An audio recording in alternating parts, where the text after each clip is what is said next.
بسم الله الرحمن الرحيم. ألف لام ميم. ذلك الكتاب لا ريب فيه هدى للمتقين الذين يؤمنون بالغيب ويقيمون الصلاة ومما رزقناهم ينفقون والذين يؤمنون بما أنزل إليك وما أنزل من قبلك وبالآخرة هم يوقنون أولئك على هدى من ربهم وأولئك هم المفلحون. إن الذين كفروا سواء عليهم أأنذرتهم أم لم تنذرهم لا يؤمنون. ختم الله على قلوبهم وعلى سمعهم وعلى أبصارهم غشاوة ولهم عذاب عظيم. ومن الناس من يقول آمنا بالله وباليوم الآخر وما هم بمؤمنين خادعون الله والذين آمنوا وما يخدعون إلا أنفسهم وما يشعرون.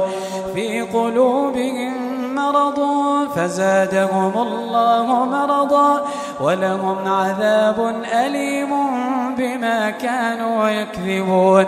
وإذا قيل لهم لا تفسدوا في الأرض قالوا إنما نحن مصلحون ألا إنهم هم المفسدون ولكن لا يشعرون.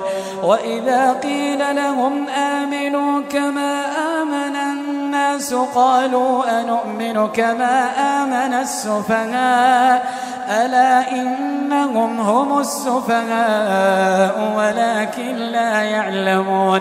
وإذا لقوا الذين آمنوا قالوا آمنا وإذا خلوا إلى شياطينهم قالوا إنا معكم إنما نحن مستهزئون.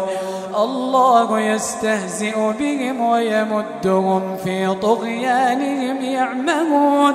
أولئك الذين اشتروا الضلالة بالهدى فما ربحت تجارتهم وما كانوا مهتدين. مثلهم كمثل الذي استوقد نارا فلما أضاءت ما حوله ذهب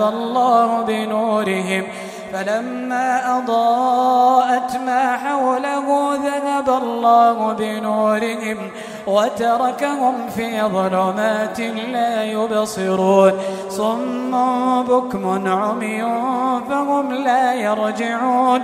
أو كصيب من السماء فيه ظلمات ورعد وبرق يجعلون أصابعهم في آذانهم من الصواعق حذر الموت والله محيط بالكافرين.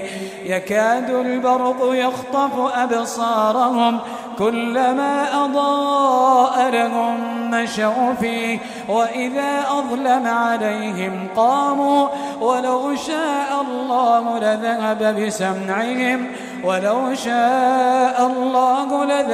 بسمعهم وأبصارهم إن الله على كل شيء قدير.